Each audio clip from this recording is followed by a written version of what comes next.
We're on a wonderful hike here in Maui, and here is Calvin to tell us all about the hike.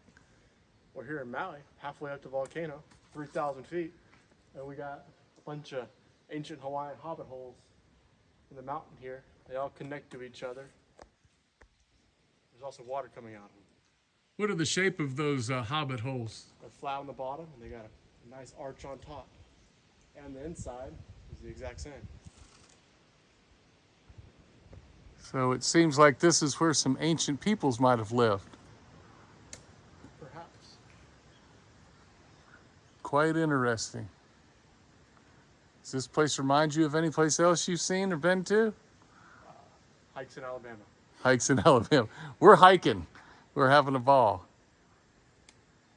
All right.